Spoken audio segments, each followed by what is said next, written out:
wanna drop on the beat. Taking down my hair, got your eyes on me. You need it, you want it, but can you... Bienvenidos, bienvenidas y bienvenides nuevamente a Las Igualadas, el podcast, donde la memoria se cuenta con brillo, historia y un poquito de drama. Porque si de algo sabemos en esta comunidad es resistir con dignidad, pero siempre fabulosas. Yo soy tu hot favorita, Adri Kardashian, una diva icónica tropical, sobreviviente al calor de Santa Cruz y tu hot oficial de Las Igualadas, el podcast, un proyecto de Fundación Igualdad. Hoy vamos a ir un poco más atrás en la historia, porque antes de las marchas, de los discursos públicos, ya habían personas diversas resistiendo en silencio. Para entender la historia del movimiento LGBT en Santa Cruz, hay que recordar algo importante. En muchos países de América Latina, los movimientos de diversidad sexual comenzaron a organizarse en los años 70 y 90 en medio de dictaduras, conservadurismo social y fuertes presiones religiosas. En ciudades como Buenos Aires, Ciudad de México o Sao Paulo, comenzaron a surgir los primeros colectivos que reclamaban visibilidad y derechos. En Bolivia ese proceso fue más lento, pero también tuvo momentos de valentía que hoy forman parte de nuestra historia. Y uno de esos momentos ocurrió aquí, en Santa Cruz de la Sierra. Para hablar hoy de esta historia, hoy nos acompaña una persona que ha sido testigo y protagonista de varios momentos del movimiento LGBT en nuestra ciudad. Una persona que estuvo presente en uno de los hechos más importantes de nuestra historia, la primera marcha del orgullo realizada en Santa Cruz de la Sierra y considerada la primera marcha en Bolivia. Para mí es un orgullo presentar a Julio César Aguilera. Bienvenido, Julio César, al podcast Las Igualadas. Gracias, Adri. Muchos agradecimientos a Igualdad por la invitación y a vos, que es un privilegio siempre charlar con vos. No, yo feliz de siempre poder conversar contigo, de que podamos charlar y bueno, gracias por estar presente hoy y poder contarnos un poco de la historia que ha sido, ¿no? Sí. Del movimiento en Santa Cruz de la Sierra y por qué no en Bolivia también. Sí, es verdad. Y mira, algo que ahorita cuando estabas haciendo esta introducción sobre las personas que resisten, ¿no? Me acuerdo de un gringo que aquí en Bolivia, a veces los tratamos mal a los gringos, pero él, por ejemplo, él tuvo muchísima violencia. La última vez se lo llevaron en un avión. Imagínate en los 90 que se lo lleven en un avión, ¿no? Entonces ahí en la zona de la Ramada, que todo el mundo debe conocer la Ramada, por la ex terminal, ahí pues él era... ¿Se puede hablar abiertamente, no?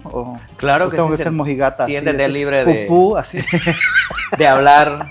Ok, bueno, pues todas hemos sido putas, entonces le encantaba los chacalitos de ahí de la terminal, pues, o sea, el gringo, imagínate meterse con un chacalito a la terminal, claro, era delicioso para él, pero eso lo expuso en violencia, que un día le quisieron robar su plata porque él tenía dólares y bueno, así lo sacaron en estado de coma y se lo llevaron a Estados Unidos. Y este gringo se llama Tim Bright, que está vivo todavía, y él, a pesar de que se lo llevaron así, él siguió apoyando a UNELDI en esa época y a todos los que fundaron esa época, ¿no?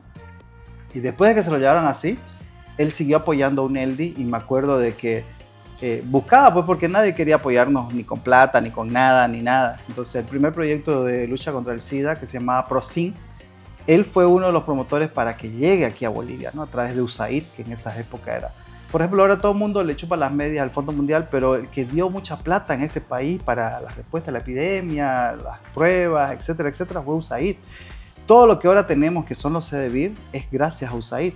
Fondo Mundial ya vino después, digamos, 10 años después, 20 años, ponerle USAID tuvo al principio, ¿no? Entonces, Tim Bright hizo todo esto para que llegue. Y después, junto con Wilfredo Roca y otros personajes emblemáticos como José Luis, que fue el primer presidente de UNELDI, ellos impulsaron la primera organización aquí en Santa Cruz, unido en la lucha por la dignidad y la salud. Fue fantástico porque fue la primera casa pues en Bolivia entera, no había.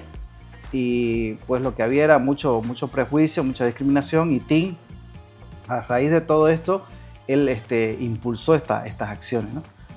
Yo llegué después de que ya estaban todas estas personas impulsando todo esto, ¿no? Entonces me acuerdo que UNELDI, que dirigido por José Luis, querían tener un proyecto con SNB, que en esa época eran los holandeses que apoyaban. Y bueno, ellos no sabían hacer proyectos, pues los chicos, y aquí apareció Evo Morales. Y claro, yo era peladín en esas épocas. Yo me animo, ¿no? Y hagamos. Y bueno, presentamos el proyecto de la primera marcha. Antes del primer proyecto hicimos el primer censo LGBT en Santa Cruz. Y bueno, la idea era conocer cómo estaba la situación en Santa Cruz de las poblaciones. Y me acuerdo que en esa época un boliche que era emblemático de nuestra época, de nuestra generación, se llamaba La Renga.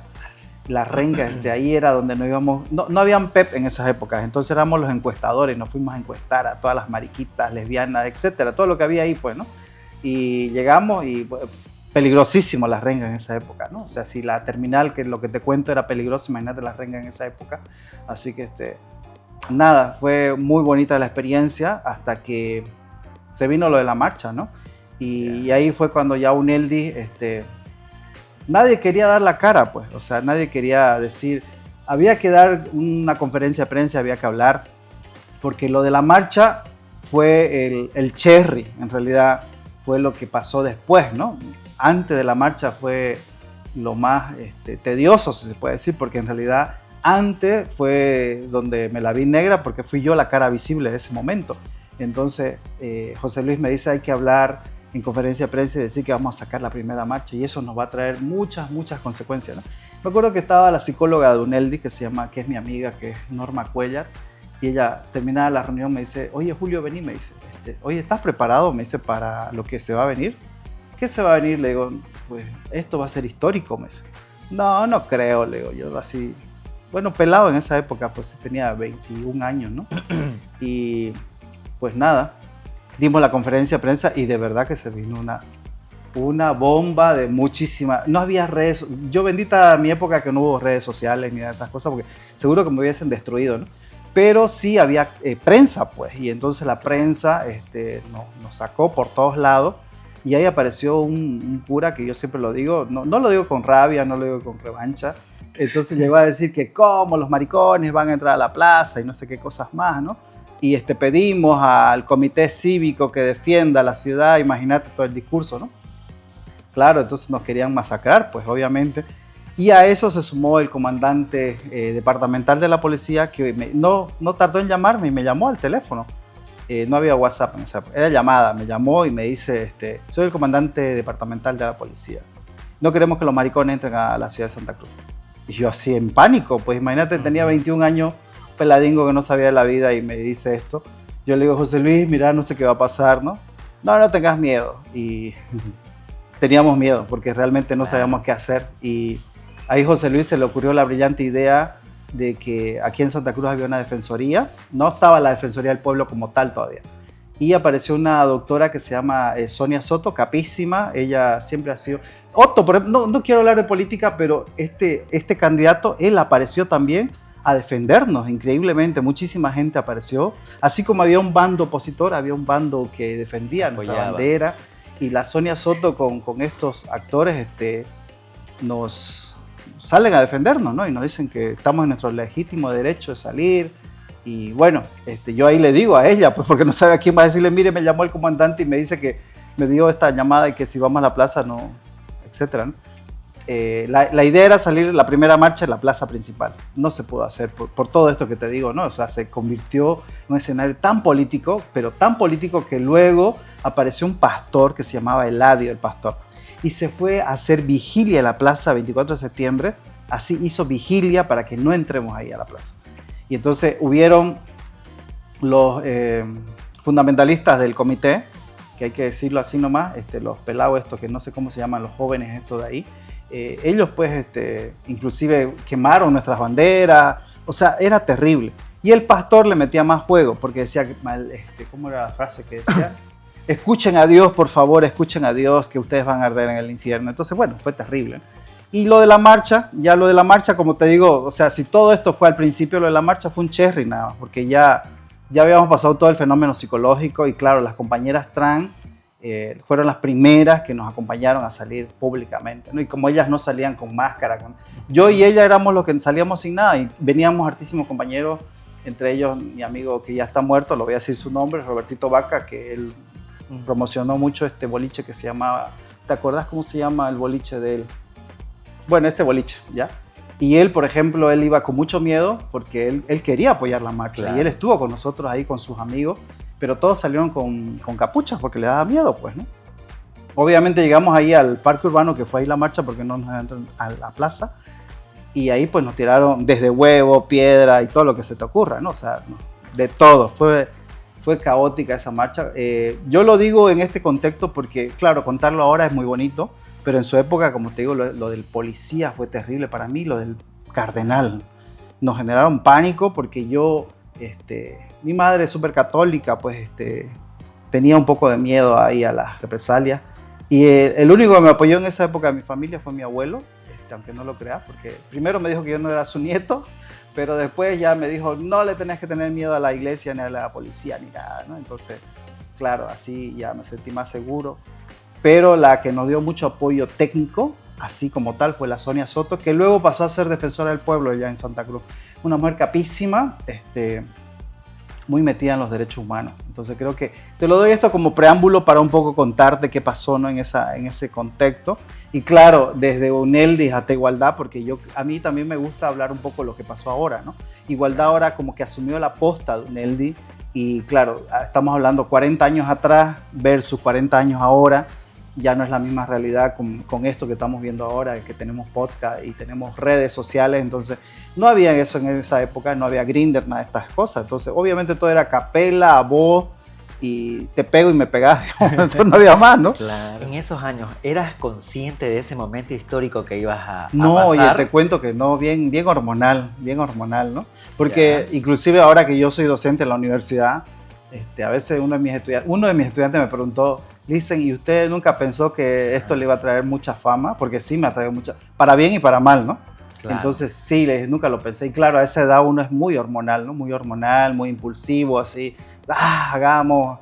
Y claro, a mí lo que me amarraba mucho era de que, por ejemplo, hicimos el censo, que era lo que te conté, y claro, yo muchísimos mis amigos, que eso es otra historia que luego te la cuento sobre el VIH, toditos se murieron, pues, todos se murieron. Entonces, claro que sí, que era muy importante decir aquí estamos, estos somos, por eso estamos, porque tenemos derechos, ¿no?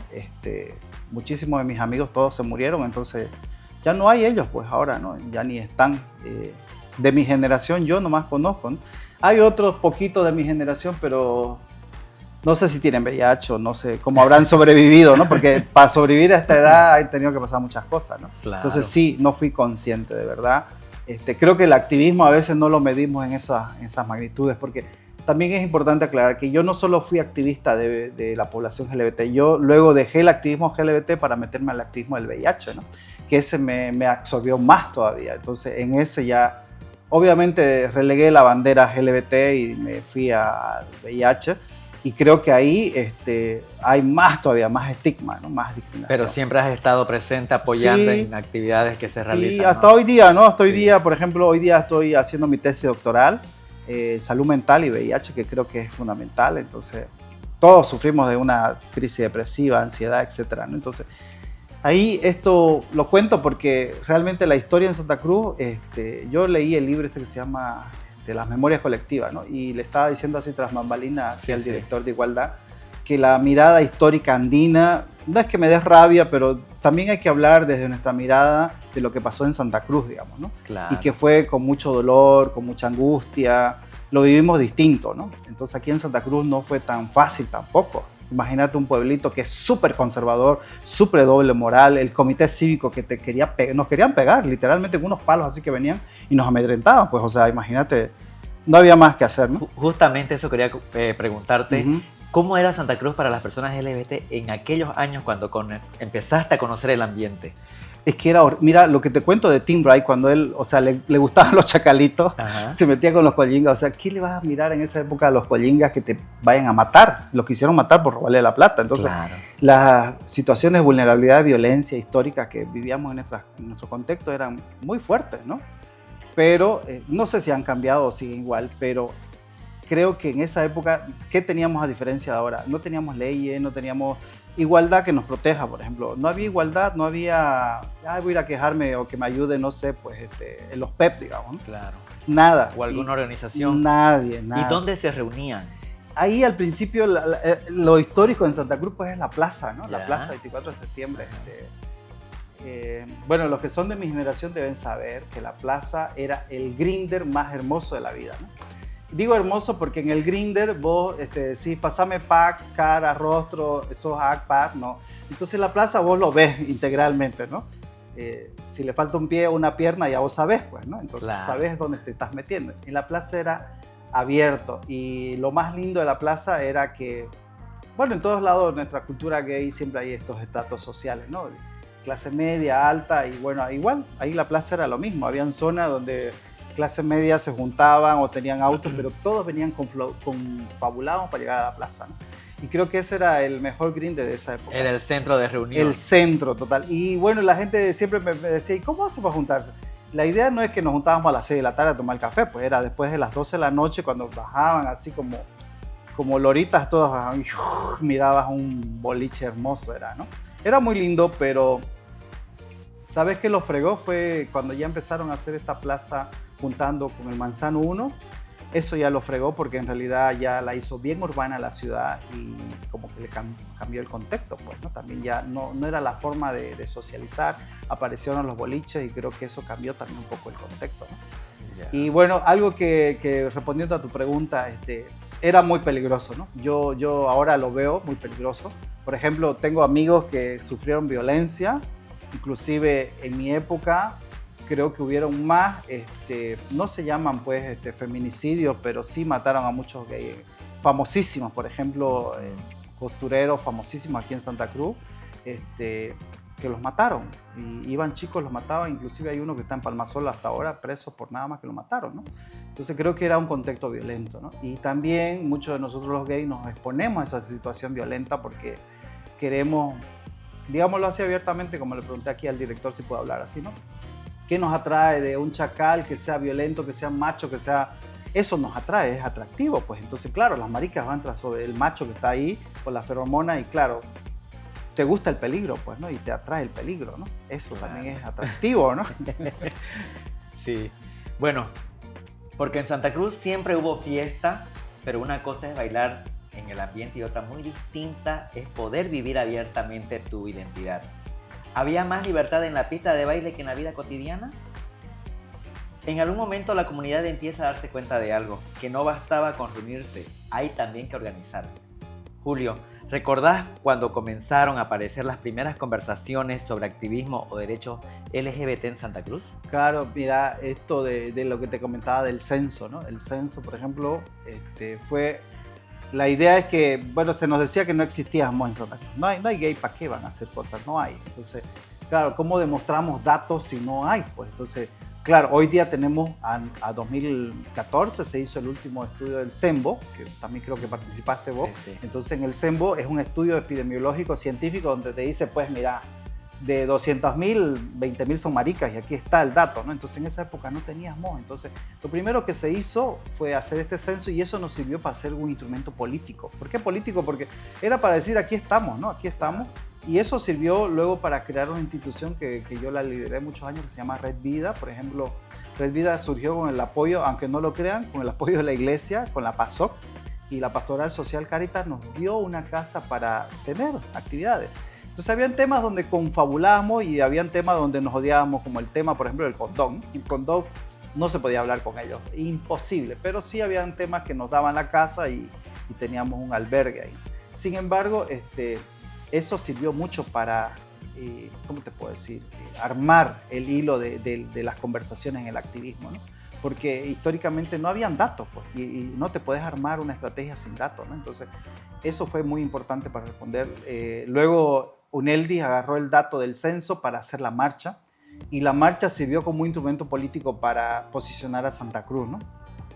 Lo que quería UNELDI con el hecho de la marcha era decir, aquí estamos, ¿no? Porque en realidad yo te decía que mis compañeros, mis amigos de esa época, todingos se murieron, pues entonces se morían como mosca el tema del VIH. Y claro, mucha gente hoy en día no quiere asociar VIH con diversidad sexual porque hay mucho estigma, pero en esa época lo queríamos visibilizar. ¿Por qué? Porque era la única forma de conseguir fondos para responder a la epidemia. No había CDB, no había medicamentos, no había nada, pues entonces la idea de José Luis era decir, aquí estamos, ¿no? Por favor ayúdennos. Y creo que lo mejor fue organizar, en esa época no fue como ahora son los Pride, por ejemplo, ahora son Pride más interesantes. Fue una marcha política, ¿no? Y al hacer la política ayudó a generar mucha visibilización. Esta chispa de avispero abrió muchos escenarios para que otros grupos empiecen a surgir, ¿no? Y algo que también no debo dejar de pasar son los osos, por ejemplo, los adultos mayores que ahora están organizando y que ahora yo ya debo estar ahí, pero no he estado haciendo. Me gusta ver, ¿no? Inclusive hay hasta delegados al comité de ¿cómo se llama?, de rendición de cuentas en salud de adultos mayores. O sea, me parece fantástico que ahora Santa Cruz tenga toda esta diversidad, ¿no? No hemos aplazado en algunas cosas de políticas públicas, claro que sí, porque el Consejo Municipal hasta ahora tiene un Consejo de la Diversidad, que deberíamos tenerlo, pero bueno. Y que se sigue luchando por ello, ¿no? Exactamente, y está ahí todavía durmiendo, ¿no? Pero bueno, creo que Igualdad le quedan estos retos.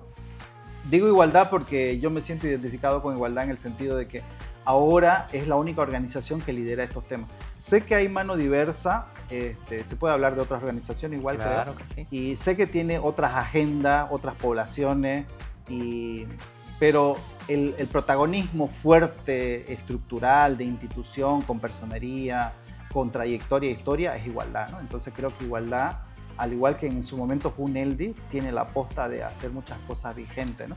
Bueno, vamos a hacer una pausa y quiero invitarlo a Julio que se presente, que nos diga su nombre completo, la edad y el rol. Pero el rol de todos estos años de lucha que ha llevado, el rol que ha sido parte del crecimiento del movimiento y también de las diversidades, ¿no? En todos estos años que lleva de activismo. ¿Qué nivel, no? Bueno, me llamo Julio César Aguilera, soy de profesión, soy psicólogo, hice una especialidad en salud pública, soy psicólogo de la salud, uno de los pocos que está trabajando acá en Santa Cruz. Trabajo en la Gabriel René Moreno como docente titular categoría A, ya tengo muchos años ahí, me gusta.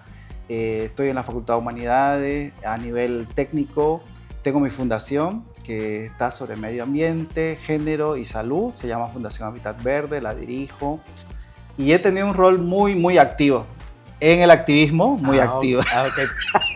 Ahí está, aclarando. Por favor, en el activismo he sido muy activo, como te decía hace rato, en el tema de VIH me centré muchísimo en 3 cosas, ¿no? Acceso a medicamentos, logramos el acceso, ahora pues cualquiera puede ir a cualquier centro de salud y te dan tus pastillas para VIH.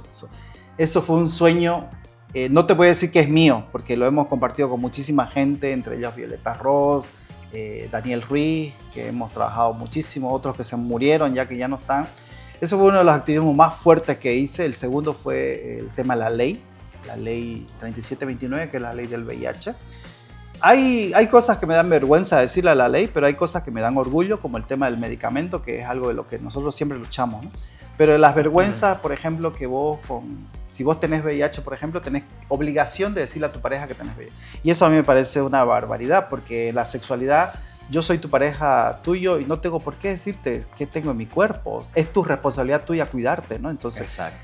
Bueno, fue una batalla durísima, ya aparecían los masistas y ellos empezaron a poner su agenda y nos costó, pero queríamos la ley, ¿no? Y el otro fue el tema del Fondo Mundial, a pesar que ya estoy años separado del Fondo Mundial, pero creo, como te decía, que USAID fue uno de los principales financiadores, pero luego vino el Fondo Mundial ya a poner condimentos que no habían con USAID, por ejemplo, esto de los PET, a mí me parece fantástico lo que hace Igualdad, lo que hace Azuncami, Red Bull con el tema de los PEP, creo que es vital para que las personas puedan vivir, por el tema de salud mental que hablábamos hace rato. Entonces creo que en todos esos escenarios he estado muy activo. En las marchas me fui desenamorando de las marchas porque vi ya más Pride, a veces me daba rabia cuando miraba Pride donde generaban polémica. Más fiesta, más ¿no? fiesta, plumas, claro, y yo después de lo que te acabo de contar, obviamente que me daba rabia, decía, no voy a ir, no quiero verlo. Pero luego ya fui aprendiendo de que es parte de nuestra comunidad y nosotros no tenemos que tener vergüenza de lo que somos, porque así somos, alegres, ¿no? Creo que ahora las marchas, los Pride, me gusta que hacen 2 marchas, ¿no? Hacen una política y después una hace una Pride, que me parece buenísimo. Que es para celebrar ya. Exacto, ¿no? Entonces creo que sí debemos estar orgullosos. Y yo lo vi esto en una película cuando decía un activista, que me sentí muy identificado con él, que decía, nos mostramos para que las nuevas generaciones aprendan de que no es tan fácil, ¿no? Tenemos que aprender a vivir con la homofobia, tenemos que aprender con la sidofobia, con la violencia y con todos los entornos que nos generan más vulnerabilidad para todo, salud mental, sexualidad, salud física inclusive. Entonces creo, y otro tema, por ejemplo, el económico, por ejemplo, todo lo malo de nuestra población es toda una sociedad. Por ejemplo, ahora no sé si han escuchado estos dos chicos que eran pareja, uno se ha muerto y ya la familia otra vez le quiere quitar todo, y me hace acuerdo de lo que le pasó a mi amigo Wilfredo, que hace 20 años atrás fue lo mismo. O sea, no hemos cambiado nada, seguimos iguales, ¿no? Entonces, aún le falta, ¿no?, a la sociedad. Eso, entonces creo que evidentemente hay que ponerlo esto en la agenda, y por eso te digo, en esos espacios sí me considero muy activo, también en otros espacios íntimos también a veces. Entonces ahora soy más así ya adulto mayor. Y en esa parte de tu trabajo que hablabas, que eres catedrático en la universidad, Ajá. Al momento de hablar de estos temas, ¿no has tenido algún tipo de rechazo, o que vengan otros docentes y también se opongan a lo que como les hablas a tus alumnos? Pues te cuento, te voy a contar la anécdota de mi decano, ¿no? Que no era mi amigo, sino un decano, y que ahora es muy conocido, el doctor.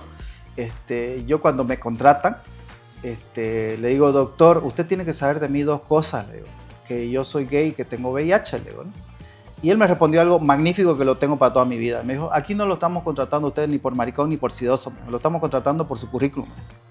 Calladito me dijo. Entonces creo que es fantástico. Yo no he sentido el rechazo de mi vida, ni cuando fui activista, ni ahora en docente, ni con mis estudiantes, por ejemplo. Tal vez será porque estoy en una comunidad donde tienen que hablar de estos temas, ¿no? Yeah. Por ejemplo, más bien cuando yo hablo de estos temas, los jóvenes se quedan afuera de la puerta porque les da vergüenza hablar ahí, y se quedan en la puerta para siempre preguntarme de temas de aborto, de droga, y obviamente que soy reabierto con estos temas, ¿no? Pero he estado muy activo en todos estos temas a lo largo de estos años, y el activismo, como te digo, LGBT, como que me aparté un poco por la visión, ¿no? La visión con la que yo nací. Pero luego el tema del VIH también hace unos 5 años atrás lo dejé, porque la sidofobia me inundó mi vida, sidaticé toda mi vida, y pues ya no, digamos, ¿no? Ya necesito... Por ejemplo, yo tenía una política de no meterme nunca con una persona con VIH, porque yo era un activista en VIH. Es como un docente, por ejemplo, jamás debería meterse con su estudiante. Entonces yo en el activismo no podía cotejar con alguien que tenía VIH, porque me sentía éticamente no apropiado, ¿no? Hoy día ya no, porque ya no estoy en nada de estas cosas, así que claro. Venga Sancho Pedrín Martín. No, que pensar que ya estoy comprometido, ¿no? Claro. Pero creo que he estado muy activo. Me gusta el activismo. Sin embargo, para cerrar, hay muchos retos que yo también me los pongo, el tema de salud mental. Así que les propongo igualdad. Hablemos de salud mental en algunos espacios, escenarios, porque creo que nuestras generaciones, también mi generación mía, está agobiada por los temas de ansiedad, depresión, y hay dos fenómenos que yo veo, ¿no? O lo tenemos porque era muy chico, o lo tenemos porque lo aprendimos en grande, ¿no? Y llegamos a un momento histórico, ese momento en que alguien dijo: salgamos a la calle. Julio, ¿cómo surge la idea de organizar la primera marcha en Santa Cruz? Bueno, te estaba contando que hubo este proyecto de UNELDI para hacer este censo. Luego vino lo del plantearle una propuesta al Servicio Nacional Holandés aquí en Santa Cruz. Ya no hay, por si acaso, ¿no? Pero en esas épocas estaban ellos y presentamos la propuesta, y ellos nos dijeron: magnífico, hagámosla. Y como te dije, no era nomás el proyecto de marchar, sino todo el escenario que venía antes.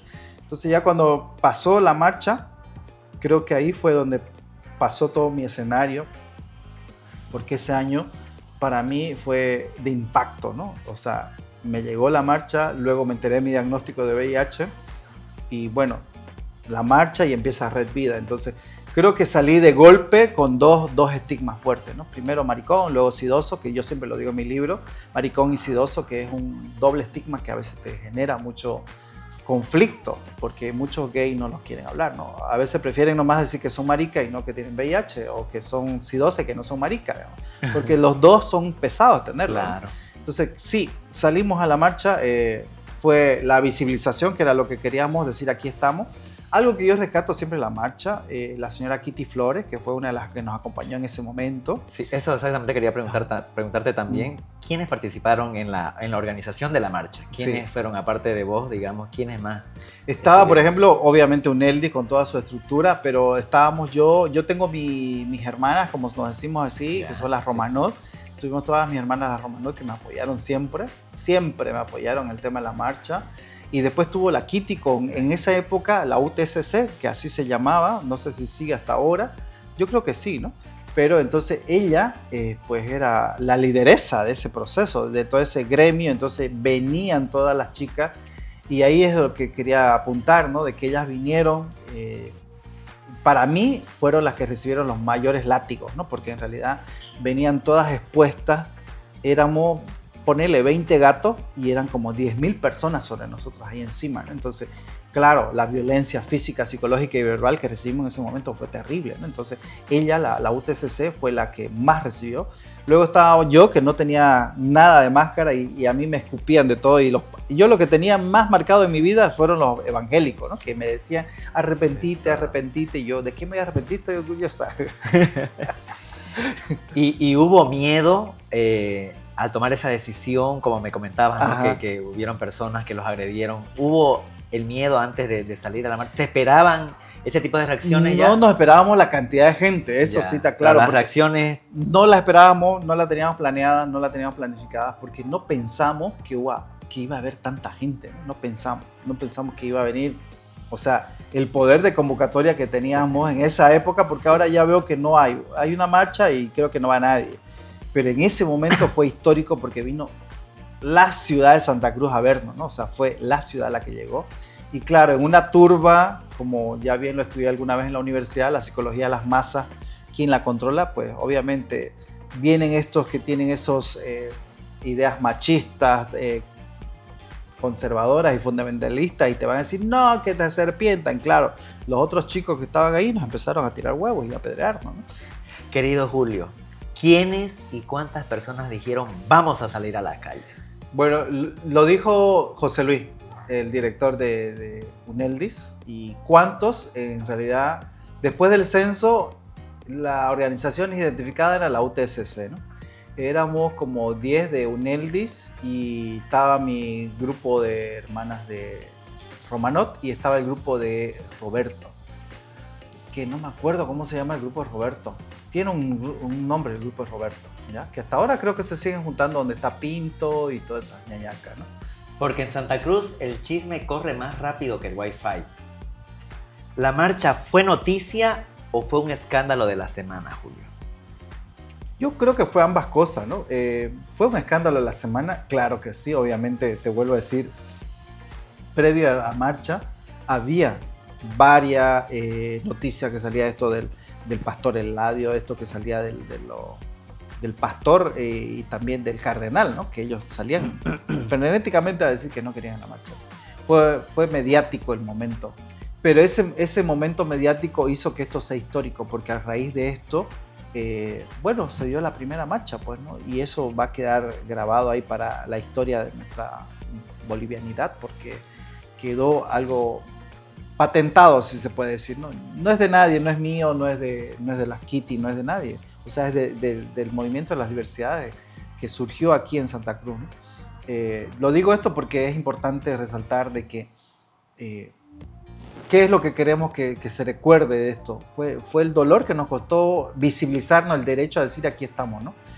No fue tan fácil, o sea, hemos sufrido humillaciones, vejámenes y el tema homofóbico que se vio, ¿no? O sea, porque somos así, teníamos que pedir permiso, o sea, no tenemos que pedirle permiso a nadie. Somos ciudadanos. Claro, también. Pago mis impuestos. Hay otra gente, yo tengo una anécdota con mis hermanos, por ejemplo, ellos se querían casar con sus esposas, toda mi familia le hizo fiesta, yo me quería casar con mi marido y se pusieron a llorar, o sea, ¿de qué privilegio gozan ellos y yo no, digamos? Claro. Es lo mismo en esta marcha, o sea, ¿de qué privilegio gozan el resto de los ciudadanos menos nosotros, digamos? ¿Por qué no podemos tener los mismos derechos? Desde esa primera marcha han pasado muchísimos años. Uh-huh. ¿Cómo ha cambiado el movimiento LGBT en Santa Cruz desde ese entonces? A nivel Bolivia ha cambiado muchísimo, han habido muchos actores, por ejemplo, la envidia económica ha surgido, no digo envidia de liderazgo, porque fue económica, se creó esto de la Qualibol y de la otra que se llama el colectivo, entonces, bueno, más plata, no, porque, a ver, decime qué han hecho esas dos. Nada, yo no puedo rescatar. Que han hecho proyectos, sí, digamos, pero algo así que, por ejemplo, una ley de unión civil que hubiesen hecho, digamos, que hubiesen cambiado el artículo de la Constitución Política del Estado que dice que solamente hombre y mujer se pueden casar. No lo han hecho, no han hecho un cambio coyuntural de una política pública, por ejemplo. Te puedo decir que el movimiento de VIH sí pudo sacar una política pública. El movimiento de las diversidades como que se ha estancado desde mi punto de vista, ¿no? Siguen generando sus sinergias que me parecen bien. Obviamente yo no me quiero casar, pero creo que es muy importante que exista una normativa en eso. Ahora sí me gusta lo que han hecho, no porque lo ha hecho el movimiento, sino porque ciudadanos que quisieron ir a reafirmar su amor con su pareja y fueron a hacer estas uniones libres que me parecen fantásticas, y que eso al final no es de ningún movimiento, ¿no? Sino fueron de ciudadanos, como vos decías hace rato, ciudadanos que dijeron, tengo derecho a que mi marido si se enferma, que el mismo seguro lo atienda, digamos. Pero no fue un movimiento, ¿no? Entonces creo que esa ha sido un poco la evolución. Evidentemente ahora hay montones de grupos, montones de redes, montones de familias. Lo bonito es que en todo Bolivia hay una organización. Eso sí es muy bonito porque, claro, vos vas a un departamento y ya decís en qué ciudad, con quién puedo hablar, me están discriminando, me están maltratando, entonces ya podés buscar una ayuda, ¿no? ¿Crees que ese ha sido un gran avance y que ha sido muy importante? ¿O qué otros avances también has visto que Yo creo que un avance es que hay la visibilización. Eso para mí me parece un poco el chiste de no sé qué político decía, es que lo importante es que no hemos visibilizado. Puede ser esa la visibilización, pero también las normativas están muy pobres para mí, ¿no? ¿Por qué digo? Porque solamente hablamos de unión. Entonces, ser gay no es solo ser unión. O sea, por ejemplo, no tengo derecho a tener hijos, o lo que les pasó a las compañeras trans, no tienen derecho a candidatear en la vida pública, política, ¿no? La compañera afinada Raiza tuvo que pasar muchas cosas para llegar a esto, ¿no? Entonces, o las compañeras trans, por ejemplo, ellas no pueden adoptar niños, o sea, cosas terribles, ¿no? O sea, nos cercenan derechos. No puedo decir que ha habido una evolución. Lo que sí ha habido es un movimiento gigantesco ahora, donde está más visible, más potente, y espero que ahí guarden estas agendas, ¿no? Unión civil, derecho a la adopción, derecho a la vida pública y política, y creo que esos son temas todavía pendientes, ¿no? Serían desafíos que siguen Esa es la existiendo. palabra, desafío, ¿no? Sí, creo que los desafíos son que quedan ahí todavía por ahora. Que todavía hay. Sí, y está bien porque hay que trabajarlos, pues, ¿no?